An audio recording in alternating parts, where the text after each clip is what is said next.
듣는 자에게, 말씀을 듣는 사람들에게 우리 주님께서 말씀을 하시는데 원수를 사랑하고 미워하는 자를 선대하고, 지난주에 말씀 나눴습니다. 그런데 오늘 말씀 보시니까 너희를 저주하는 자를 위하여 축복하며 이렇게 되어 있습니다.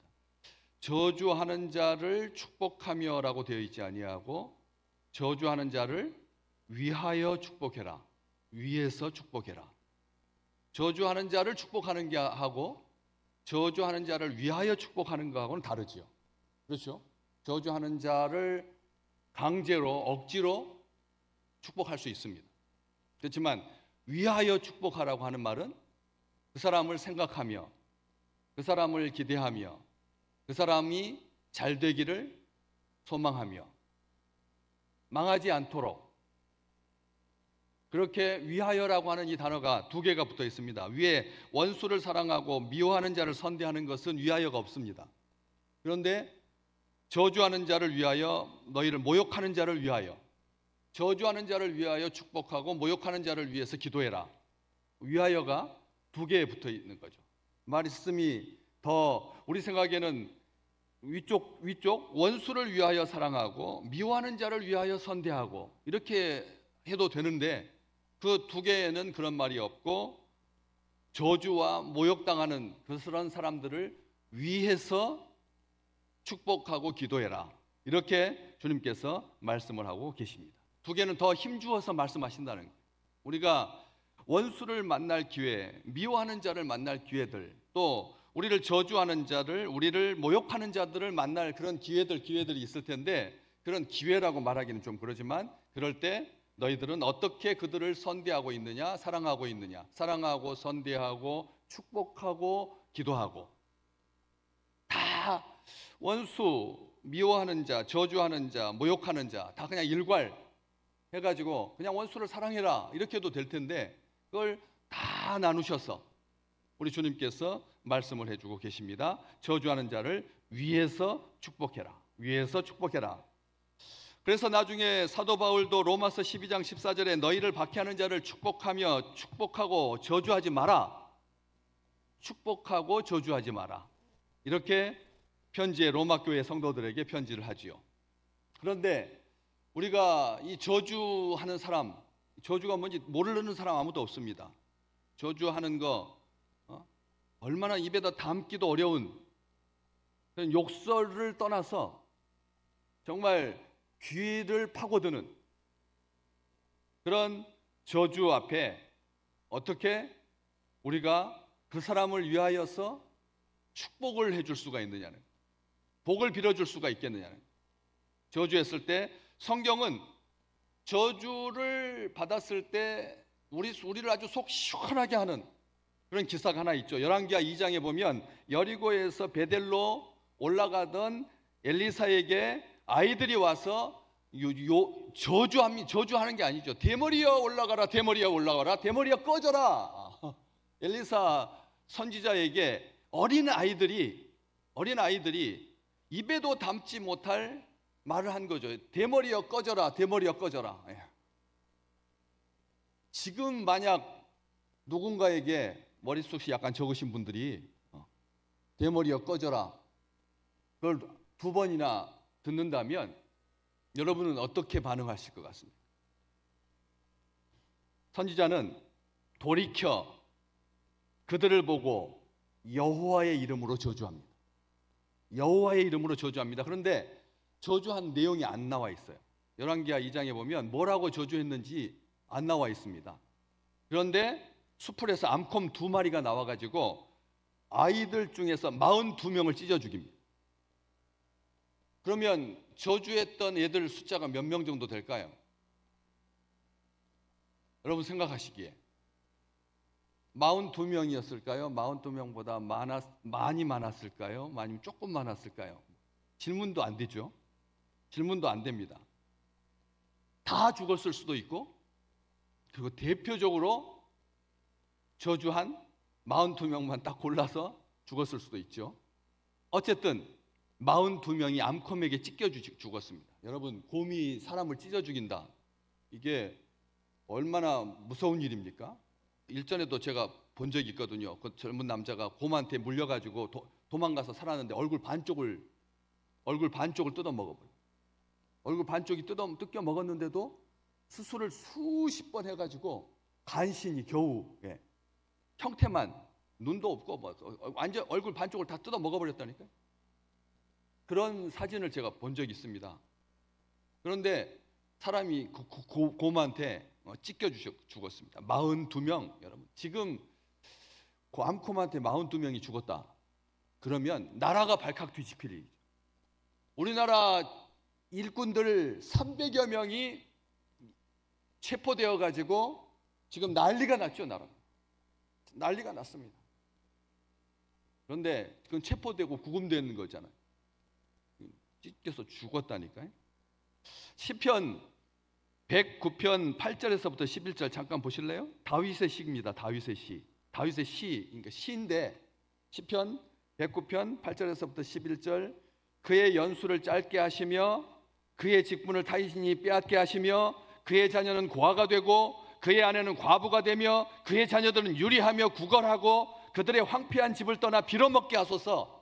고리대금 하는 자가 그의 소유를 다 빼앗게 하시며 그가 수고한 것을 낯선 사람이 탈취하게 하소서. 여러분 어때요? 속 시원하죠? 켜놔요. 켜놓으십시오.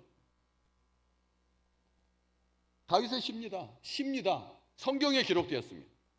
그런데 어때요? 이게 시인가요? 저주잖아요. 저주 중에 상저주죠. 그렇잖아요. 저주 중에 상대. 그의 연수를 짧게 하시고 그 직분을 타인이 뺏게 하시고 자녀는 고아가 되고 그의 아내는 과부가 되고 자녀들은 유리하며 빌어먹게 하시고 황폐한 집을 떠나서 빌어먹게 하시고 고리대금 하는 자가 그의 소유를 다 빼앗게 하시고 그가 수고한 것을 낯선 사람이 탈취하게 하소서. 속상하면 이 시가 참 위로가 됩니다. 시가 이게 위로가 되는 시. 저주 아닙니까? 저주잖아요. 성경 기록되어 있는데 아니 근데 무슨 저주하지 말라고요? 왜 축복하라고 하십니까? 선지자도 참지 못해가지고 저주해가지고 아이들 42명이 찢겨 죽었는데 우리 주님 이상한 주님이시네. 우리 하나님이신데 그런 마음을 갖기 쉽죠. 그런데 이제 내리십시오. 개인적 저주나 사적 복수심으로 다윗이 이런 탄원, 그러니까 시에는 탄원시가 있습니다. 탄원이 뭐 하는 거죠? 마음이 속이 갑갑해가지고 들어달라고 호소하는, 마음이 답답해가지고 죽을 것 같으니까 그래서 하나님께 살려달라고 하는, 그러니까 다시 말하면 누군가를 염두에 두고 저주한 게 아니라 누군가를 딱 꼬집어서 그놈을 생각하면서 한 게 아니라 막 답답하니까 하나님 앞에 살려주세요. 하나님 제발 좀 나를 살려주십시오 라고 하는 건데, 개인적인 저주나 사적 복수심이 아니라는 거죠. 불의에 대한 공의의 하나님을, 그 공의의 하나님께서 심판하실 것이다 라고 하는 것을 선언하는 시이기 때문에 성경에 기록된 거예요. 성경에 기록되어 있는 겁니다. 우리 잘 기억하셔야 됩니다. 장차 하나님께서 심판날에, 최후의 심판날에 모든 불의를 멸하실 것을 예언적으로 보여주는, 예언적인 시라는 거죠. 다시 말하면 소망 가운데 공의의 주님을 바라봐라, 공의의 주님을 바라봐라 라고 하는 그런 소망의 시다라고 하는 것이죠. 앞쪽에 이 시편 109편 1절에서부터 6절까지 보면 금방 확인할 수가 있습니다. 자신들을 포로로 잡아온 자들에 대해서 그 조롱과 멸시를 당한 그런 이 억울함을, 일본이 나쁜 사람들인가요? 일본 사람들이 죽일 사람들인가요? 아니죠. 그 중에서 아주 미친 사람들이 있거든. 그런 A급 전범들이 있거든. 그 사람들이 추동해가지고 젊은이들을, 자기 나라의 젊은이들을 비행기에 태워가지고 미국 항공모함에다가 부닥쳐서 카미카제 죽게 한 그런, 그 사람들이 악한 사람들이지 일본이 나쁜 나라가 아닌 거죠. 일본이. 그렇기 때문에 그 시편에서 다윗은 자기들이 그런 아수르, 니느웨, 바벨론, 예수님 당시에 로마, 페르시아에 의해서 자기 민족이 억울한 일을 당하고 노예가 되고 찢기고 상하니까, 그래서 멸시당하니까 견딜 수가 없어서 자신들의 그 고통을, 말할 수 없는 슬픔을 하나님께 탄원하고 있는 거지, 저주가 아니다라고 하는 것이죠. 우리 신명기 11장에 보면 26절에 내가 오늘 복과 저주를 너희 앞에 둔다.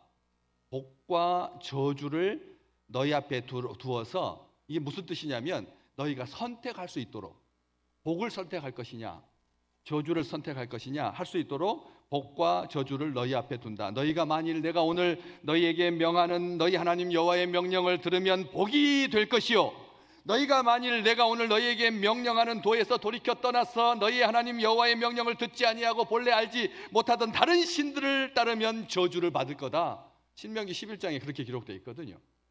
복과 저주는 하나님께서 우리 앞에 두셨어요. 그래서 너희가 선택할 수 있도록. 그런데 그 복과 저주를 가나안 땅에 들어가 가지고, 가나안 땅에 산이 똑같이 생긴 산입니다. 그런데 한쪽 산은 윤택한 산이고 한쪽 산은 바위산이죠. 그리심산은 수풀이 우거지고 아주 울창한 좋은 산인데, 에발산은 황폐한 그런 산인데, 그리심산에서 복을 선포하고 에발산에서 저주를 선포하라고 하는 말은 저주하라는 말이 아닙니다. 이렇게 하면, 하나님을 떠나면, 불순종하면, 다른 신을 섬기면 너희들은 망한다 라고 하는 것을 너희 자자손손 후손들에게 알려줘라, 선언하라, 선포해라. 축복은 무슨 산에서요? 그리심산에서, 저주는 에발산에서. 이렇게 하라고 신명기 11장에 기록되어 있습니다. 그 말씀대로 이스라엘 백성들이 가나안 땅에 들어가 가지고 에발산과 그리심산에서 그 일을 행하게 됩니다. 축복을 선언하고 저주를 선언하게 되는데, 한 가지 놀라운 점이 있습니다. 여호수아서 8장 30절에서 31절에 기록되어 있는데, 그때 여호수아가 이스라엘의 하나님 여호와를 위하여 어디에다가 제단을 쌓았다고 되어 있나요? 에발산에다가 한 제단을 쌓았다고 되어 있습니다. 에발산에서는 뭘 선포하는 산이죠? 저주를 선포하는 산이잖아요. 그리심산에다가 제단을 쌓아야 되잖아요. 하나님 복을 선포하는 그 땅에서 하나님께 제사를 드려야 되는데, 저주를 선포하는 땅에서 하나님께 제사를 드립니다. 이게 웬일입니까? 무슨 일입니까? 의미가 왜 그러냐면, 구약의 제단은 백성들의 죄를 정결한 짐승의 피로서 속함받게 하기 위한 제단이거든요.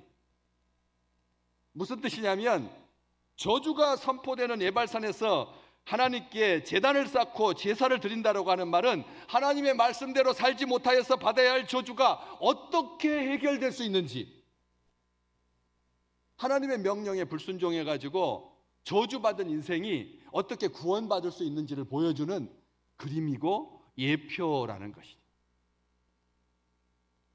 하나님께서 자기 백성을 가나안까지 인도하신 이유는 이방신을 섬기다가 하나님의 말씀에 불순종해서 죽고 없애려고 이스라엘 백성들을 이집트에서 구원하신 것이 아니라는 겁니다. 하나님의 목적은 하나입니다. 복을 주기 위해서 그들을 구원하신 거지, 멸망하게 하려고, 저주를 쏟아 부으려고 그렇게 이스라엘 백성들을 구원한 게 아니라는 거예요. 단순하게 순종하면 복받고 불순종하면 저주하겠다라고 하는 말이 아니라는 겁니다. 이럴 수도 있고 저럴 수도 있으니 알아서 잘해라. 복과 저주가 너희 앞에 있으니까 너희들이 선택해라. 복으로 갈 건지 저주로 갈 건지, 이 말이 아니다라고 해요. 우리의 선택에 우리의 운명을 맡겨 두시려고 하는 것이 아니다라고 하는 겁니다. 선악을 알게 하는 나무의 열매를 동산 중앙에 두신 이유는 먹고 죽으라는 겁니까? 아니잖아요. 영생을 얻게 하는 나무의 열매를 먹고 영원히 살 수 있고, 그런데 선악을 알게 하는 나무의 열매를 먹으면 죽는다. 복과 저주를 에덴 동산 한가운데 두셨습니다. 다시 말하면 우리로 하여금 우리의 의지를, 우리의 선택을, 우리의 결심을 존중하시는 하나님의 사랑이다라고 하는 거죠. 그러니까 제가 매월 마지막 주 민수기 6장 22절에서부터 27절 말씀 가지고 축복하잖아요. 여호와께서 모세에게 말씀하여 이르시되 아론과 그의 아들들에게 말하여 이르기를 너희는 이스라엘 자손을 위하여 이렇게 축복해라. 이렇게 축복해라. 다음 절 여호와는 내게 복을 주시고 너를 지키시기를 원하며 여호와는 그의 얼굴을 내게 비추사 은혜 베푸시기를 원하며 여호와는 그 얼굴을 내게로 향하여 드사 평강 주시기를 원하노라 할지니라. 그들은 이같이 내 이름으로 이스라엘 자손에게 축복할지니 내가 그들에게 뭘 할 거다? 복을 줄 거다. 그래서 마지막 주일 예배는 빠지시면 안 됩니다. 마지막 건 복이잖아요. 복. 예수님 하나님이 말씀하셨어요. 너희들은 이스라엘 자손들에게 이렇게 축복해라.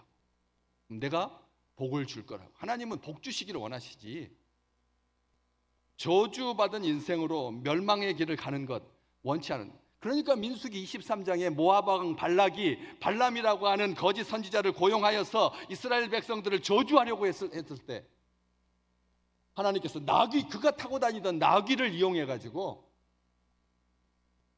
저주하지 못하도록 했잖아요. 나귀가 입을 열어서 왜 그러느냐고. 왜 주인이 왜 나한테 이렇게 못된 짓을 하느냐고. 나귀의 입을 열어서 저주하지 못하도록. 그래서 어떻게 됩니까? 결과적으로 발람이 이스라엘을 저주하지 못하고 4번이나 축복합니다. 4번이나 축복합니다. 4번 축복합니다. 여호수아가 하나님을 위에서 제단을 쌓은 장소가 에발산에 있었다. 우리에게 시사하는 바가 아주 큰 거죠. 이스라엘이 율법을 어기고 받아야 할 저주를 죄 없는 짐승들이 담당합니다. 그 대가로 이스라엘 백성들은 복받을 기회를 다시 얻을 수 있었죠. 이게 은혜입니다. 은혜. 이걸 은혜라고 하는 겁니다. 구약 제사는 완전한 제물이 되신 예수 그리스도를 통해서 우리가 어떻게 화가 저주가 변하여서 복이 될 수 있는지를 잘 보여주는 거죠. 때가 되어서 하나님의 아들이 화목 제물이 되어서 율법의 저주 아래 있던 우리를 속량하신 것처럼 우리 하나님은 복을 바꾸어서 저주를 바꾸어서 복이 되기를 원하신다. 설령 그러니까 저주하는 자를 위해서 축복해라. 얼마나 당연한 말씀 아닙니까? 당연하죠. 당연한 건데 우리 사시면서 우리한테 저주하면 우리는 심사가 몹시 불편해지고 그래서 막 저주를 퍼붓기 쉬운데 저주하는 자를 위하여 축복하라. 아브라함에게 우리 하나님이 복을 주십니다. 창세기 12장 3절 너를 축복하는 자에게 내가 복을 내리고 너를 저주하는 자에게 내가 저주하리라. 저주는 하나님이 하시는 거다. 그러니까 여러분이 저주하면 하나님의 권리를 침해하시는 거예요. 무슨 말인지 아셨죠? 저주는 누가 하는 거라고요? 로마서 12장 17절 아무에게도 악으로 갚지 말고 모든 사람 앞에서 선한 일을 도모하라. 할 수 있거든 너희로서는 모든 사람과 더불어 화목하라. 내 사랑하는 자들아 너희가 친히 원수를 갚지 말고 하나님의 진노하심에 맡기라. 기록되었으되 원수 갚는 것은 내게 있으니 내가 갚으리라 그러죠. 원수 갚는 것은 누구에게 있다고요? 하나님이. 근데 여러분이 왜 하나님을 대신하려고? 왜 하나님의 권리를 빼앗으시냐는? 내가 갚겠다. 이 말은 뭘까요? 감히 나에게 도전하지 말라는 말인가요? 주께서 말씀하시니라 내 원수가 줄이거든 먹이고 목마르거든 마시게 하라. 그리함으로 네가 숯불을 그 머리에 쌓아놓으리라. 악에게 지지 말고 선으로 악을 이겨라. 잘 기억하실 필요가 있습니다. 무슨 뜻입니까? 무슨 뜻입니까? 우리의 입술을 더럽히지 말라고. 우리의 입술은 더럽히지 말라고. 내가 너희들의 입술이 더러워지기를 원치 않는다. 저주해서 내가 다 감당할 테니까, 내가 다 욕할 테니까. 저주 때문에 마음과 생각과 영혼이 더럽혀지지 말라. 우리 아까 다윗 시편 아까 몇 편이 탄원시라 그랬죠? 109편이었는데 시편 109편 그 밑으로 좀 더 내려오면 17절과 18절에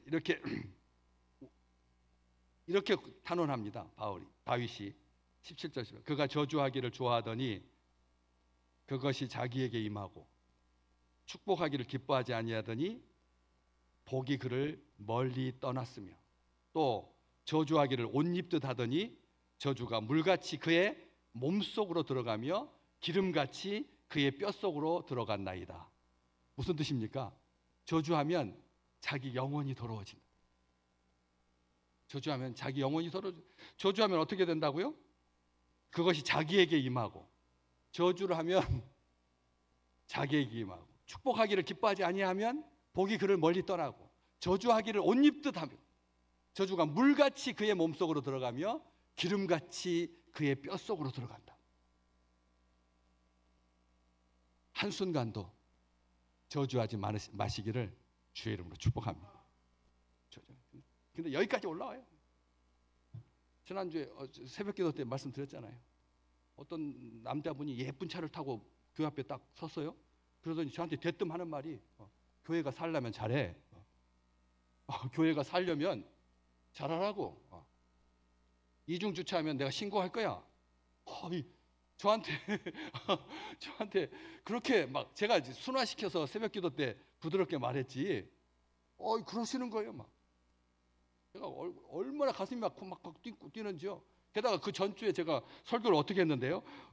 원수를 사랑하고 미워하는 자를 선대하라 그랬는데. 예쁜 차 타고 오신 분이 저보다 나이가 한 연배가 한 10살쯤 더 위이신 분이 교회가 살려고 하면 잘하라. 내가 여기다 교회 주차하려고 했더니 당신네 교회 직원인지 누군가가 뭐 주차를 못하게 했다는 거예요. 그래서 제가 들어보니 억울하겠더라고요. 교회 옆에는 자기 마음대로 와서 주차해도 되고 불교 경내에다가 주차하면 머리 짧으신 분이 나와가지고 어깨 크신 분이 나와가지고 딱 서 계셔가지고 주차도 못하면서 교회는 뭐 누구나.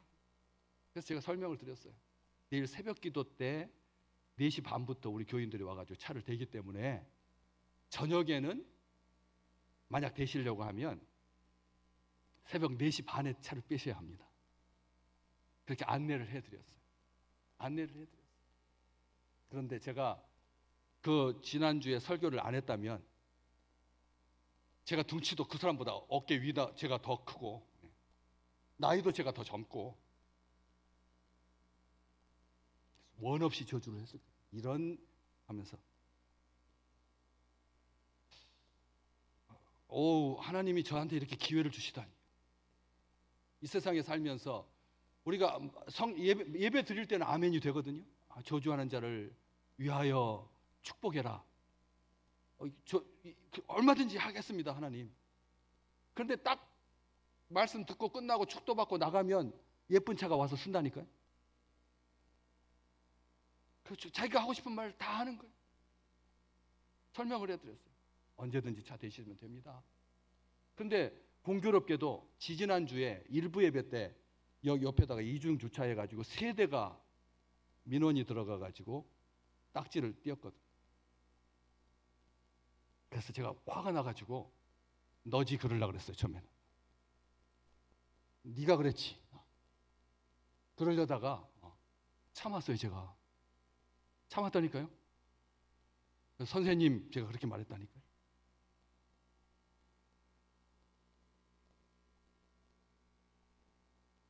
쉽지 않더라니까요.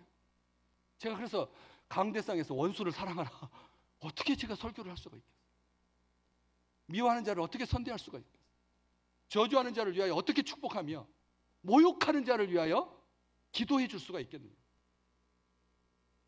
그래서 하나님께서 저를 아시고 제 성정을 아시고 봐라. 그 설교 성도들이 네 설교 듣는 거 이게 보통 일이 아니다. 아멘 안 한다고 존다고 소리 지르지 마라. 저는 그래서 이 말씀 어렵다는 거 압니다. 그런데 전도서 10장 20절 말씀 한번 잠깐 같이 읽어볼까요? 전도서 10장 20절 말씀. 심중에라도 왕을 저주하지 말며 침실에서라도 부자를 저주하지 말라. 공중의 새가 그 소리를 전하고 날짐승이 그 일을 전파할 것임이니라. 아멘. 정말 대단하죠? 예. 우리가 쉽게 저주한다는 거예요. 이게 쉽게 저주하는 사람, 이렇게 어떤 상황을 맞닥뜨려서 나한테 대머리에 올라가라 해가지고 내가 발끈한 것이 아니라, 우리는 그런 거하고 아무런 상관없이 왕을 저주하고 돈 많은 사람들을 저주한다는 거예요. 부자가 돼가지고 하면서, 심중에라도 왕을 저주하지 말고 침실에서라도 부자를 저주하지 마라. 사도 베드로가 저하고 성정이 아주 비슷하거든요. 발끈하기 좋아하는, 믿음 좋고 막, 주여 어디로 가시나이까? 그리 마옵소서. 나는 죄인입니다. 물 위로 텀벙텀벙 막 뛰어들고, 혈기 왕성한 나거든요. 근데 베드로전서 3장 9절 말씀 우리 같이 한번 읽어볼까요? 베드로전서 3장 9절. 악을 악으로 욕을 욕으로 갚지 말고 도리어 복을 빌라. 이를 위하여 너희가 부르심을 받았으니 이는 아멘, 복을 이어받게 해주시겠다. 복을 이어받게 해주시겠다. 복을 이어받게 해주시겠다. 행복한 한 주간 되시기를 주님의 이름으로 축복합니다. 입에서는 내가 다 갚을 테니까, 내가 다 저주할 테니까 너희들은 복만 빌어라. 이번에 영국에서 그 선교하시는 목사님이 강도가 들어가지고 목사님이 막 찔리고 막 죽게 됐어요. 그런데도 웃으시면서 간증을 하듯이 그 강도가 자기 다음 목사님이 되게 해달라고 기도했대. 그 강도가 조폭 두목인데 자기를 그렇게 생명을 그렇게 위협에 처하게 했는데, 강도가 다음 목사님이 되게 해달라고 저주하지 아니하고 축복했대요. 그 도둑이 신학교에 들어갔어요. 이게 뭐 100년 전 이야기가 아니라 이번 올해 발생한 일 아니고 올해 발생한 일이에요. 놀랍죠, 여러분? 악을 선으로 갚는 자, 저주하는 자를 위하여 축복하는 자, 이 아름다운 복이 우리 믿음의 식구들에게 가득한 그런 9월 한 달 되시기를 주의 이름으로 축복합니다.